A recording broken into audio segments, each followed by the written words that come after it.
Next is how can we obtain pure copper sulfate from an impure sample. अब यहाँ पे हम जिस प्रोसेस को यूज करते हैं वो है the method of crystallisation. Crystallisation method use होता है जब हम इम्प्योरिटीज को अलग कर सकते हैं सॉलिड में. ओके जैसे कि जो भी हमें सॉल्ट मिलता है, सोडियम क्लोराइड मिलता है सी वाटर से, कोई और भी सॉल्ट मिलता है, मैग्नीशियम सॉल्ट मिलता है, उसमें कई सारी इम्प्योरिटीज हो सकती हैं. तो अगर हमें ऐसी इम्प्योरिटीज को अलग करना है तो we can use the method of crystallisation. अब जैसे कि copper sulphate, this is the impure salt of copper sulphate, हमने इसे अलग किया एंड इस तरह से क्रिस्टल्स हमें मिलेंगे प्योर कॉपर सल्फेट के. तो ये प्रोसेस हुआ कैसे? This is the crystallisation technique जिसमें प्योर सॉलिड को, यहाँ पे प्योर सॉलिड कौन सा है? प्योर कॉपर सल्फेट को, वो हम सेपरेट आउट कर रहे हैं in the form of crystals from a solution. तो बेसिकली क्या है, सॉल्ट डिसॉल्व हो जाता है लिक्विड में, फिर हम उसको क्रिस्टलाइज करते हैं and we get a pure solid. मतलब हम डिसॉल्व्ड सॉल्ट में से प्योर सॉलिड को अलग करते हैं. Why this process is better than the simple evaporation technique से? Because evaporation में जब हम temperature increase करते हैं तो sometimes what happen, जैसे sugar है वो या तो जल जाती है, burn हो जाती है, dry हो जाती है और decompose हो सकती है on heating. लेकिन crystallization में ऐसा नहीं होता. So this technique is better than the evaporation technique. So question अगर आए then why it is better than evaporation technique? Because in crystallization the solid that do not decompose like sugar may get charred on heating to dryness. And another reason can be that, and इसके अलावा एक और reason ये हो सकता है, crystallisation में हमें ज्यादा प्योर सब्सटेंस मिलता है. बिकॉज समटाइम्स इवेपोरेशन में इम्प्योरिटी डिसॉल्व फॉर्म में ही रहती है. Okay even after the filtration technique, और दूसरे टेक्निक में, और दूसरा टेक्निक की ये फिल्ट्रेशन से क्यों बेटर है? Because sometimes impurities in a dissolve form रहती हैं, वो फिल्टर आउट होके फिल्टर पेपर से निकल के फिर से बीकर में आपको मिल जाएगी. समटाइम्स ऐसा होता है तो कंटेमिनेट रहता है. लेकिन क्रिस्टलाइजेशन में, दिस टेक्निक में ऐसा कुछ नहीं होता, इम्प्योरिटीज एकदम अलग हो जाती हैं. So we get the purest form of a solid in this process. So this is one of the best technique. अब एप्लीकेशंस में अगर आप सॉल्ट को, जैसे हमने कहा, प्योरीफाई करना चाहते हो जो सी वाटर से हमें मिलता है, और if you want to separate out the crystals of alum, जो फिटकरी होता है उसके क्रिस्टल्स अलग करने हैं, तो these are the application of crystallisation. Process में क्या होता है? This is all process that how the crystallisation process takes place. सबसे पहले क्या करते हैं हम, जैसे कॉपर सल्फेट कि सॉल्ट को अलग करना है तो कॉपर सल्फेट को, this is the impure form of copper sulphate, इसे हम वाटर में डिसॉल्व कर देंगे, अच्छे से डिसॉल्व करेंगे. उसके बाद हम हीट करके वाटर को इवेपोरेट कर देंगे. We evaporate water. सारा पानी जब निकल जाएगा उसके बाद हम इन क्रिस्टल्स, जो सॉल्यूशन बच गया है उसे ढक के रख देंगे. पूरा पानी जो सॉल्यूशन फिल्टर आउट कर लेंगे उसे ढक के रख देंगे एंड अनडिस्टर्ब रखेंगे, और कूल होके हमें कॉपर सल्फेट के क्रिस्टल्स मिल जाएंगे. ओके एंड ये क्रिस्टल्स कैसे दिखते हैं? जैसे हमने पीछे देखा था like this, they look like this. ठंडे होके जो क्रिस्टल्स मिलते हैं, they are the pure form of copper sulphate. So like this हमने जितने भी अभी टेक्निक्स पढ़े हैं, from the sedimentation, distillation, evaporation, all these techniques हम यूज कर सकते हैं to form the pure form of solid. एक आगे जैसे प्रोसेस जो हम ड्रिंकिंग वाटर पीते हैं, ऐसे ही नहीं नदी से आ जाता है ड्रिंकिंग वाटर, उसमें भी एक प्रोसेस इन्वॉल्व होता है जिसका ये डायग्राम है. एक रिजर्वॉयर है, जैसे रिवर है या कुछ भी है, रिवर है जहाँ से हम पानी लेते हैं इसमें कई डिसॉल्व्ड इम्प्योरिटीज होती हैं और कई जर्म्स होते हैं, बैक्टीरियाज होते हैं, फंगस, वायरस, ये सब माइक्रोब्स होते हैं। तो इनको सेपरेट आउट कैसे किया जाता है, किस तरह से इस वाटर को पोर्टेबल वाटर बनाया जाता है, ड्रिंकिंग पर्पस के लिए बनाया जाता है। सो उसका एक ये डायग्राम है। This is the flow of the process being involved. By looking at the diagram we can get the whole process. सबसे पहले उसे एक सेडिमेंटेशन टैंक में रखा जाता है। सेडिमेंटेशन हमें पता है कि हम लिक्विड को अनडिस्टर्ब छोड़ दें तो उसमें जो सॉलिड इम्प्योरिटीज होती हैं वो नीचे बैठ जाती हैं, वो नीचे बैठ जाएंगी और फिर हम वो इम्प्योरिटीज यहीं रह जाएगी, ऊपर से पानी को अलग कर देंगे। फिर हम लोडिंग टैंक में जो सस्पेंडेड इम्प्योरिटीज को हैवी करके नीचे बिठाया जाता है, in this tank this thing happens. Then again the water is collected, हम उसे फिल्टर करते हैं। फिल्टर करने के लिए वी यूज फाइन सैंड और ग्रेवल, कोर्स ग्रेवल, इस तरह से भी कुछ इम्प्योरिटीज जो होती है वो अलग हो जाती हैं। अब जो पानी मिलता है उसमें कई तरह के माइक्रोब्स होंगे, बैक्टीरियाज होंगे, उनको मारने के लिए we use the process of chlorination. We add chlorine into it which kills the bacteria. Then जो हमें पानी मिलता है वो ड्रिंकिंग वाटर होता है which we get in our home, जो हमें घर में पानी पीने का मिलता है। सो ये प्रोसेस इन्वॉल्व है to get the supply of drinking water. यहाँ पर कुछ NCERT इंटरनल क्वेश्चन है। Number 1, how will you separate a mixture containing kerosene and petrol and difference in their boiling point is more than 25 degrees Celsius which are miscible with each other।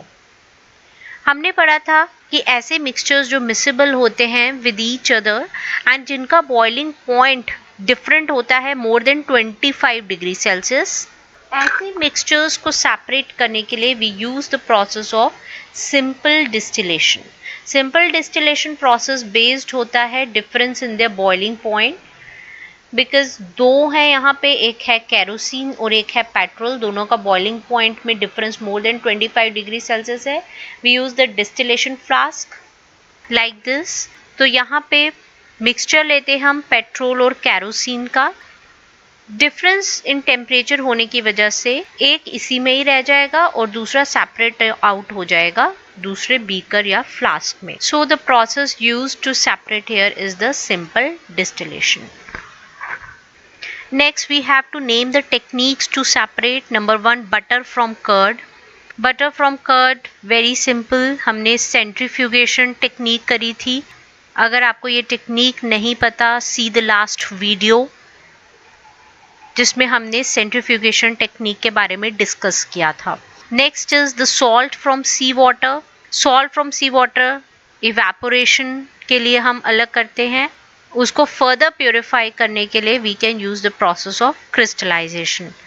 After this camphor from the salt, इसके लिए हमने process किया था sublimation. अगर आपको ये process नहीं पता, again see the last video. इन सभी टेक्निक्स को हमने पिछले वीडियोस में डिस्कस किया है। So the next question is what type of mixtures are separated by the technique of crystallisation. By using the process of crystallisation we can separate pure solid from impure salt like alum from its impurities, or we separated copper sulfate, we separated pure copper sulfate. So this is process of crystallization is used. So these were the few questions. Next important topic in this chapter is the difference between physical and chemical changes. सबसे पहले physical change क्या होता है, जब एक state दूसरी state में convert हो रहा है, जैसे सॉलिड से लिक्विड, लिक्विड से gas, gas reconvert to liquid और सॉलिड, ऐसा चेंज होता है वो होता है फिजिकल चेंज। बिकॉज इसमें क्या हुआ कि उनका बेसिक कॉम्पोजिशन चेंज नहीं हुआ, इनके केमिकल नेचर में चेंज नहीं आया, बस स्टेट चेंज हुआ है। जैसे कि बर्फ है, पानी है, पानी जो होता है ये बर्फ की फॉर्म में भी होता है, ये लिक्विड वाटर जो हम पीते हैं, स्टीम की फॉर्म में भी होता है। ये स्टेट्स हैं तीनों, उसके स्टेट डिस्टिंक्ट फॉर्म है पानी के, उनका केमिकल नेचर चेंज नहीं हुआ। तीनों फॉर्म में वाटर H2O ही है, हाइड्रोजन और ऑक्सीजन ही है, उनका केमिकल नेचर नहीं होता। ये सब अलग दिखते हैं एक दूसरे से, फिजिकल प्रॉपर्टीज अलग होती हैं, लेकिन केमिकली जो है ice, water and water vapour same है। तो फिजिकल चेंज में बेसिकली क्या होता है, दिखने में अलग होंगे, फिजिकल प्रॉपर्टीज अलग होंगी, लेकिन केमिकली जो होता है, केमिकली नेचर जो होता है वो सेम होता है। सिमिलरली जैसे वाटर है एंड कुकिंग ऑयल है, दोनों ही लिक्विड हैं आप देखोगे, लेकिन दोनों का केमिकल नेचर अलग है। Cooking oil is not H2O, उनका केमिकल कैरेक्टरिस्टिक, जिस तरह से जिन केमिकल से ये आपस में बने हैं, जिन एलिमेंट से ये आपस में बने हैं, वो अलग है। तो इसीलिए वाटर एंड कुकिंग ऑयल में ये डिफरेंस है, इनकी स्मेल अलग है, ये किस पॉइंट पे जलेंगे ये भी अलग है। जैसे ऑयल जो होता है वो एयर में जलता है, वेयर एज वाटर जो होता है वो आग बुझाता है। तो ये एक इनकी केमिकल प्रॉपर्टी है, burning is a chemical property, और इसी केमिकल प्रॉपर्टी से oil makes it different from the water. So chemically oil and water different है। वहीं जो केमिकल चेंज होता है, जैसे बर्निंग है, जैसे हमने ऑयल की बात करी, burning is a chemical change. इस प्रोसेस में एक सब्सटेंस दूसरे सब्सटेंस से रिएक्ट करके it undergoes a chemical change, a chemical composition में उनके चेंज आता है। दूसरे केमिकल्स ऐड ऑन और कुछ केमिकल्स निकल सकते, कुछ एलिमेंट्स आ गए, कुछ एलिमेंट्स चले गए, इनकी केमिकल प्रॉपर्टीज भी अलग हो जाती है और हमें कोई नया सब्सटेंस मिलता है जो केमिकली बिल्कुल अलग होगा। इसको हम केमिकल रिएक्शन भी कहते हैं। ओके, इसको हम केमिकल रिएक्शन भी कहते हैं। सो अगर हम टेबुलेट फॉर्म में देखें, the difference between the physical and chemical change, number 1, physical change only effect the physical properties. Okay, number 2, इनमें कोई एनर्जी प्रोड्यूस नहीं होती। नंबर 3, कोई नया सब्सटेंस नहीं बनेगा, no new substances form, atoms वैसे ही अरेंज होंगे as in the products in the reactant, and easy to reverse है। जैसे कि पानी है, आइस में कन्वर्ट होता है, दोबारा पानी बन सकता है, तो they are easy to reverse. After this chemical में क्या होगा, फिजिकल एंड केमिकल प्रॉपर्टीज दोनों चेंज हो जाती हैं। Then they produce energy in form of heat, light and sound. After this कोई नया सब्सटेंस बनेगा एंड एटम्स इनमें रीअरेंज होंगे नया कंपाउंड बनाने के लिए, एंड देन ईजिली रिवर्सिबल नहीं होगा, उसके लिए हमें कोई केमिकल रिएक्शन करना पड़ेगा। यहाँ तो सिंपल फिजिकल मेथड से ये रिवर्स हो जाएगा, यहाँ पे कोई केमिकल रिएक्शन करना पड़ेगा to bring out the chemical change. So here we have question, we have to classify the following as a chemical and physical changes. ये एक इम्पॉर्टेंट क्वेश्चन है, ये बहुत एंट्रेंस एग्जाम्स में पूछा जाता है, इवन यूपीएससी के एंट्रेंस एग्जाम में, स्टेट सिविल सर्विसेज तक में ये पूछा जाता है regarding the chemical and physical change. इसमें नंबर 1 है जैसे कटिंग ऑफ ट्रीज है, जैसे हमने ये पूरा टैबुलेट फॉर्म में देखा है, इसे आप अच्छे से पढ़ लें, अच्छे से रट लें, अच्छे से समझ लें, यही यूज होगा इसके आंसर में। कटिंग ऑफ ट्रीज में क्या होता है, आपने ट्री को काट दिया तो आपको कोई नया सब्सटेंस नहीं मिला, आपको वही सब्सटेंस मिलेगा, वुड वही होगी, बस वो दिखने में अलग होगी। यहाँ पे कोई नया सब्सटेंस नहीं बना, तो this is a physical change. Melting of butter in pan, simple melting ही हो रही है, तो again this is physical change, no new substance is formed. Again rusting of एल्मिरा, आपने रस्ट देखा होगा, जंग लग जाता है, एक ब्राउन कलर का मटेरियल एक्यूमुलेट हो जाता है आयरन के ऊपर, तो वो एक नया सब्सटेंस बन रहा है और उसका केमिकल फॉर्मूला भी अलग होता है, ऑक्साइड ऑफ आयरन होता है। तो इस तरह से rusting of Elmira is forming a new substance, irreversible change है, तो this is a chemical change. Another is boiling water to form a steam. ये तो हमने अभी डिस्कस किया है. वाटर चाहे स्टीम में हो चाहे आइस में हो, उसका केमिकल फॉर्मूला सेम रहता है, बस दिखने में अलग हैं, फिजिकल प्रॉपर्टीज अलग हैं. तो this is a physical change. Passing of electric current through water and water breaking down into hydrogen and oxygen. अब देखो यहाँ पे क्या हुआ, वाटर का decomposition हो गया, वो अलग अलग चीज़ों में बन गया, उसका जो केमिकल नेचर ही चेंज हो गया. So this is a chemical change. हमको नए सब्सटेंसेस मिले हैं यहाँ पे, hydrogen and oxygen from water. आपको वाटर से हाइड्रोजन एंड ऑक्सीजन मिले हैं, हाइड्रोजन एंड ऑक्सीजन मिले हैं. So this is a different, this is whole chemical reaction. तो this is a chemical change. Another is dissolving common salt in water. उसमें कोई common salt क्या होता है, वाटर के बीच में चला जाता है. ऑल्दो आपको एक पीने में अलग मिला है, but you can separate it out easily. Common salt बस इसके अंदर चला गया है. तो सो this is a physical change.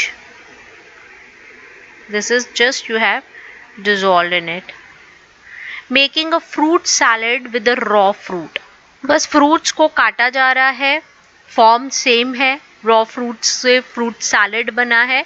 तो this is again a physical change. उनका दिखने में फॉर्म अलग हो गया है, केमिकल नेचर सेम है. Again burning of paper and would. Burning of paper and would में क्या है, नया केमिकल रिएक्शन होगा, कार्बन डाइऑक्साइड निकलेगा. तो इस तरह से एक नया रिएक्शन होगा, नए कंपोनेंट्स बनेंगे. सो this is a chemical change. So this was all for this video. हम फर्दर डिस्कस करेंगे अपनी नेक्स्ट वीडियो में.